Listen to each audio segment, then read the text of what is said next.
My name is Maya Bennett, and the hearing room went silent the moment the board chair asked me if I understood that I could lose my nursing license today. I said yes.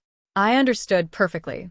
What none of them understood yet was that I had spent 4 months preparing for this exact moment, and the folder sitting closed in front of me was about to end a career that wasn't mine. Dr. Preston Hale sat 2 seats to my left, arms crossed, already looking satisfied, like the verdict had been decided before anyone said a word. He had told the board I falsified a medication record. He had told them I nearly killed a patient out of carelessness. What he didn't know was that I had the timestamp that proved he was the one standing at that medication cart, not me. He didn't know about the badge logs. He didn't know about the texts. And he definitely didn't know that I wasn't the first nurse he had done this to. I opened the folder, and for the first time all morning, I watched him stop smiling. 6 months earlier, I was just another night shift nurse trying to survive 12-hour shifts at Ridgemont Memorial. I was 27, and I loved my job in a way that surprised people who only knew emergency medicine from television. There was no glamour in it. There was exhaustion, bad coffee, and the quiet pride of knowing you kept someone alive when their family couldn't. I had worked under Dr. Preston Hale for almost 2 years. He was respected in the hospital, well-liked by administration, and known for a bedside manner that made families trust him instantly. What most people never saw was how he treated the nurses who worked beneath him. He was precise about blame and vague about credit. If something went right, it was his diagnosis. If something went wrong, it was somebody else's chart. The first time I noticed something was off, it was small. A medication dosage for a cardiac patient, Mr. Alvarez, didn't match what I remembered administering. I mentioned it to another nurse, Priya, who just gave me a tired look and said, "Welcome to working with Dr. Hale. Just document everything. Everything." I didn't understand the weight of that advice yet. I would later. 2 weeks after that, during a particularly brutal double shift, a diabetic patient named Robert Chen went into insulin shock. It happened fast, the kind of emergency where every second matters and no one has time to think about paperwork. We stabilized him. He survived. But 3 days later, I was called into an office and told there was a discrepancy in his chart, an insulin dosage that appeared to be double what should have been given. Dr. Hale sat across from me with a concerned expression that felt rehearsed. "I'm sure it was just an oversight," he said, "but administration needs to see the documentation." I remember my stomach dropping, not because I thought I made a mistake, but because I was almost certain I hadn't. That night, I went back through my own personal notes. I always kept a small notebook in my scrub pocket, timestamps, patient status, quick things I jotted down in case a chart update lagged behind a hectic shift. It was a habit from nursing school that most people thought was excessive. That night, it may have saved my career.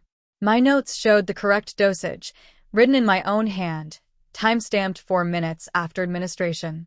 The official electronic chart showed something different. Someone had gone in after the fact and edited the entry. I didn't accuse anyone. Not yet. I had learned enough in healthcare to know that panic gets you fired and patience gets you answers. So I started paying closer attention. I began saving copies of my handwritten notes. I started screenshotting chart entries before and after my shifts ended, just in case. It felt paranoid. It felt necessary. The pattern became undeniable within a month. Every time there was a medication question or a documentation error, it always seemed to happen on nights when Dr. Hale was the attending physician, and it was always a nurse's name attached to the mistake, never his. I started asking around, quietly, carefully. That's when I learned about Nurse Denise Whitfield. Denise had worked at Ridgemont for 6 years before she suddenly resigned 18 months earlier. Officially, it was personal reasons. Unofficially, according to 2 people who trusted me enough to talk, she had been accused of a medication error remarkably similar to mine, under Dr. Hale's supervision, and she left rather than fight a battle she didn't think she could win. I found her name in an old staffing directory and, after 3 days of hesitation, I called her. "He does this," Denise told me over the phone, her voice tight, like she'd rehearsed forgetting this story for a long time. "He panics when something goes wrong on his watch, and he needs someone else to hold the blame. Nurses are easy targets. We're the ones physically at the bedside. Our fingerprints are on everything. even when we didn't cause the problem." She paused. "I didn't have proof." "You need proof, Maya. Real proof, not just a feeling that something's wrong." I hung up the phone that night and sat in my car in the hospital parking lot for a long time.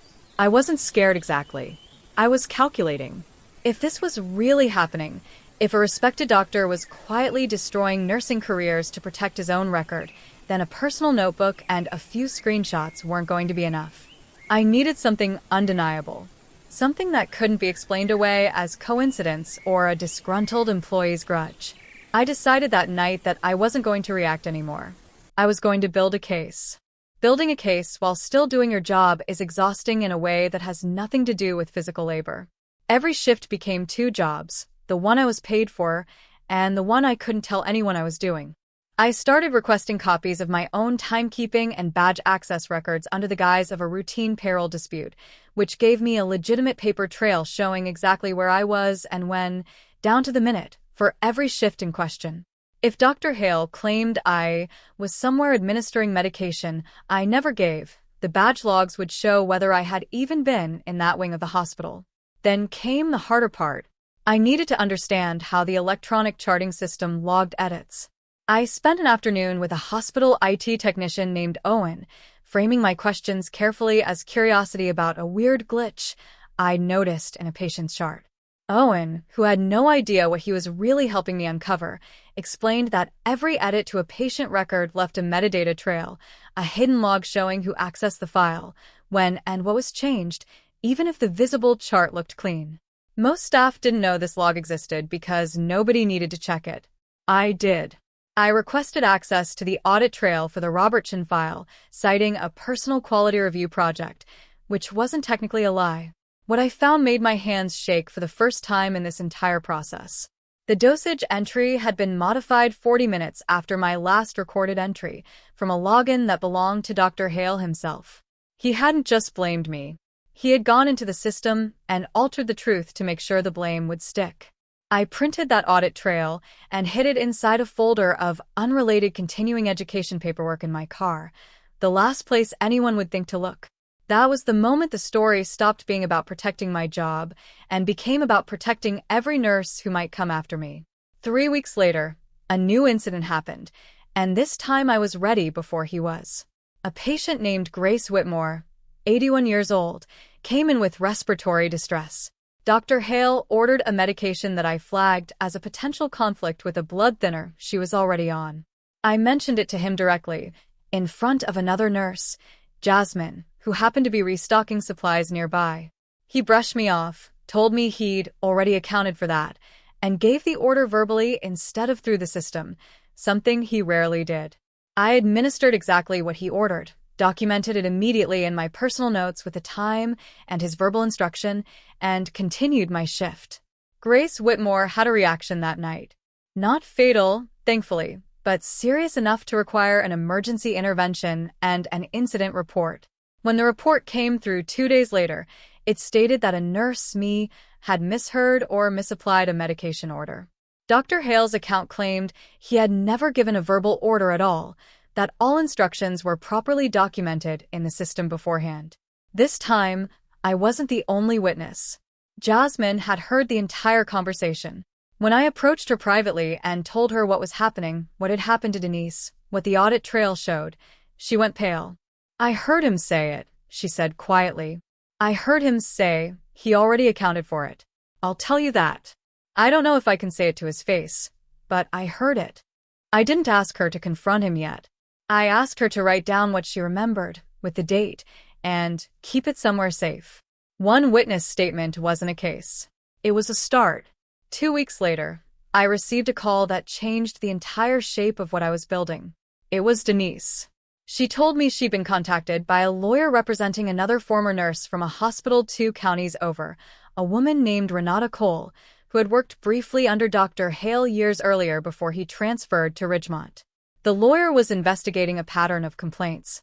Denise had given a statement. She asked if I would be willing to talk to the lawyer as well. I said yes before she finished the sentence.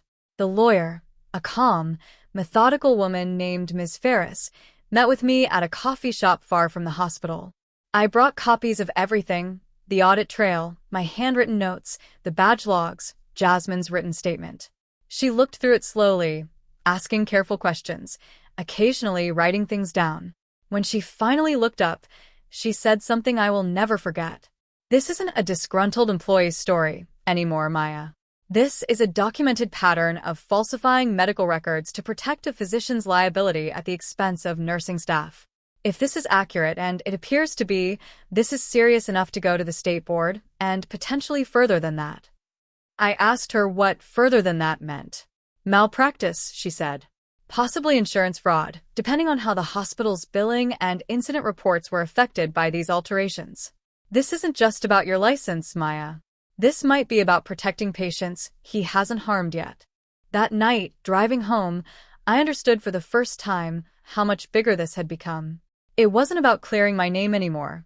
It was about the next nurse he would target and the next patient whose safety depended on honest documentation. I couldn't undo what happened to Denise or Renata, but I could make sure it stopped. 2 days later, I was called into administration and informed that a formal complaint had been filed against me by Dr. Hale, requesting a full review by the state nursing board regarding the Robert Chin and Grace Whitmore incidents. He was moving first, trying to get ahead of a story I didn't yet know he suspected I was building. I remember the woman from HR sliding the notice across the desk, saying, "This is standard procedure, Maya. You'll have a chance to respond." I nodded, took the paper, and thanked her calmly. Inside, I felt something shift. He had made his move. Now it was time to make mine. The nursing board hearing was scheduled for a Thursday morning, and Dr. Hale arrived looking every bit the composed, respected physician the hospital had spent years protecting. He greeted board members by name. He shook hands. He smiled at me once, briefly, the kind of smile meant to remind me who usually wins these situations. The hearing began, with his account first. He described me as a competent but occasionally careless nurse under significant shift fatigue, someone who had made 2 serious documentation errors that endangered patients, and who, in his professional opinion, needed retraining or possibly should not continue working in critical care. He spoke fluently, sympathetically, like a man who took no pleasure in what he was saying. The board members nodded along. I watched 2 of them glance at me, with something close to pity. When it was my turn to respond, I didn't raise my voice. I didn't argue with his version of events. I simply opened the folder. I started with the badge access logs for the night of the Robert Chin incident, showing precisely where I was and precisely when, timestamps that lined up exactly with my handwritten notes and directly contradicted the version of the chart that had been submitted against me. Then I presented the audit trail, the one Owen had unknowingly helped me access, showing the exact login credentials used to alter the dosage entry 40 minutes after my documented administration. I watched Dr. Hale's expression change for the first time, the practiced concern replaced by something tighter, more careful. Then came Jasmine's written statement regarding the verbal order for Grace Whitmore, corroborated by the hospital's own call log showing a phone call placed from Dr. Hale's extension to the pharmacy at the exact time Jasmine said she overheard the conversation, a call that, according to his account, should not have existed if all instructions had been properly documented beforehand.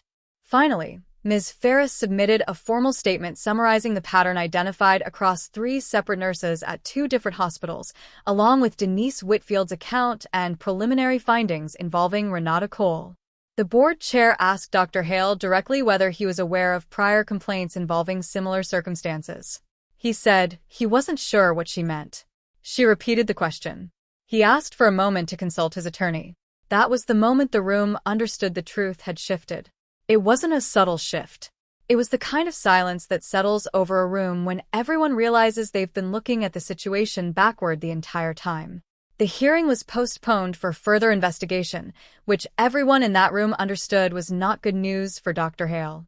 Over the following 6 weeks, the state board's investigation expanded, pulling in hospital administrators who had previously dismissed complaints, examining incident reports going back years, and eventually connecting the documentation pattern to at least 4 other nurses across 2 hospitals, 3 of whom had left the profession entirely rather than fight allegations they didn't feel equipped to challenge.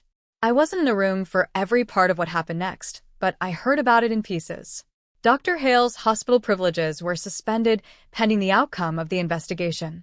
The hospital, facing its own liability exposure for having repeatedly accepted his version of events without deeper scrutiny, quietly settled with Robert Chen's family and opened an internal review of every incident report he had filed over the past 3 years. Denise called me the day she heard the suspension was official. She didn't say much. She just said, "Thank you for not giving up," and then she cried, and so did I. My own case was formally closed 2 weeks later. Not resolved with a warning. Not retraining recommended. Closed, with a written finding that the original complaints against me were based on falsified documentation and that no fault could be attributed to my care in either incident. My license was never at risk again. But that wasn't really the moment that mattered most to me.